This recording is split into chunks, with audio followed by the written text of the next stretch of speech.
Hi hello.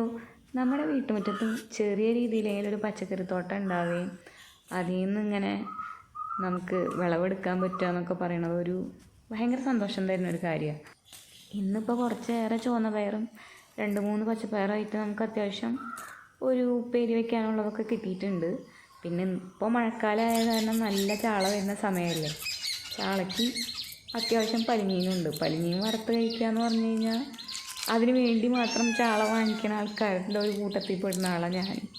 അതുപോലെ ഈ ചാളയുടെ തല മാത്രമായിട്ട് വറുത്ത് കഴിക്കാനും നല്ല ടേസ്റ്റാട്ടോ. കുറച്ച് കുരുമുളകൊക്കെ ഇട്ടിട്ട് നല്ല മൊരിയിച്ച് വറുത്ത് കഴിഞ്ഞാൽ അടിപൊളി ടേസ്റ്റാണ്.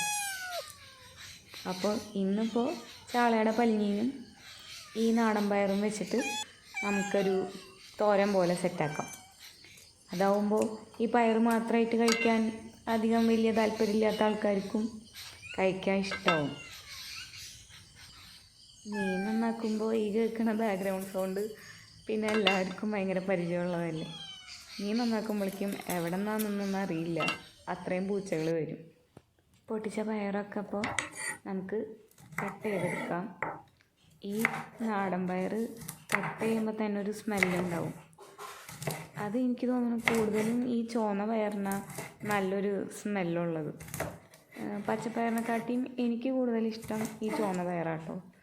അത് പ്രത്യേകിച്ച് നമ്മളെ വീട്ടിലുണ്ടായതാവുമ്പോൾ കുറച്ചും കൂടെ നല്ലൊരു സ്മെല്ലുണ്ടായിന്. കാരണം നമ്മൾ ഫ്രഷായിട്ടാണല്ലോ പൊട്ടിച്ച് ഉപ്പേരി ആയാലും എന്തായാലും ഉണ്ടാക്കാറ്. അപ്പോൾ അത് അത്യാവശ്യം ഒരു മീഡിയം പീസുകളായിട്ട് കട്ട് ചെയ്തെടുക്കുക. പിന്നെ പലിഞ്ഞയും വൃത്തിയാക്കി വെച്ചിട്ടുണ്ട്. അപ്പോൾ ഇത് രണ്ടുമാണ് മെയിൻ ഐറ്റംസ്. ഇനി നമുക്ക് കുറച്ച് ഉള്ളി ചതച്ചെടുക്കണം. ഒരു 7-8 ഉള്ളി ചതച്ചെടുക്കുക. ഒരുപാട് നന്നായി ചതഞ്ഞ് പോകണ്ട, ആവശ്യത്തിന് ചതച്ചെടുക്കുക. ഇനി ഒരു പാനിൽ കുറച്ച് വെളിച്ചെണ്ണ ഒഴിച്ചിട്ട് ഈ ഉള്ളി ഒന്ന് മൂപ്പിച്ചെടുക്കണം. അപ്പോൾ ചതച്ച ഉള്ളി വെളിച്ചെണ്ണ ചൂടായ പാനിലേക്ക് ഇട്ട് കൊടുക്കുക. അത് കഴിഞ്ഞാൽ പിന്നെ ഒരു തണ്ട് കറിവേപ്പില ഈ സ്റ്റാർട്ടിങ്ങിൽ ഇട്ട് കഴിഞ്ഞാൽ അത്യാവശ്യം നല്ലൊരു സ്മെല്ലുണ്ടാവും. അപ്പോൾ കറിവേപ്പിലയും കൂടി ഇട്ട് കൊടുക്കുക. എന്നിട്ട് ഈ ഉള്ളി നന്നായി ഒന്ന് വാടി വരുന്നവരെ നമുക്ക് ഒന്ന് മിക്സ് ചെയ്ത് കൊടുക്കുക. ഇനി വേണ്ടത് ചതച്ച മുളകാണ്. അപ്പോൾ ചതച്ച മുളക് ഒരു 2 ടീസ്പൂണാണ് ഞാനിവിടെ ഇട്ട് കൊടുക്കണേ. അപ്പോൾ അതൊക്കെ നമ്മുടെ എരിവിനനുസരിച്ചിട്ട് നമുക്ക് മാറ്റം വരുത്താം. അപ്പോൾ എരിവ് ഒരുപാട് ഇഷ്ടമില്ലാത്തവർക്ക് കുറവ് ചേർത്താൽ മതി. അപ്പോൾ ആ മുളകിൻ്റെ പച്ചമണമൊക്കെ ഒന്ന് മാറി വരുമ്പോൾ നമുക്ക് പലിഞ്ഞീൻ ഇട്ട് കൊടുക്കാം. പലിഞ്ഞീനൊന്ന് ചൂട് തട്ടുമ്പോൾ തന്നെ കളറൊക്കെ മാറി തുടങ്ങും. എനിക്കിതിൽ മഞ്ഞപ്പലിഞ്ഞീനാട്ടോ കൂടുതലിഷ്ടം. വെള്ളയ്ക്ക് എനിക്ക് അത്ര വലിയ ഇഷ്ടമില്ല, പക്ഷെ മഞ്ഞയാണ് കഴിക്കാൻ ടേസ്റ്റ്. അപ്പോൾ പലിഞ്ഞീനൊക്കെ ഒന്ന് വാടി വരുമ്പോൾ നമുക്ക് പയറും കൂടി ഇട്ട് കൊടുക്കാം. ഇത് മൂടി വെച്ചൊന്നും വേവിക്കേണ്ട. ഈ പയറിൽ നിന്ന് തന്നെ അത്യാവശ്യം വെള്ളം ഉണ്ടാവും. അപ്പോൾ സിമ്മിലിട്ടിട്ട് ചെറുതായി ഒന്ന് ഇളക്കി വേവിച്ചെടുക്കുക. അത്രേ വേണ്ടുള്ളൂ.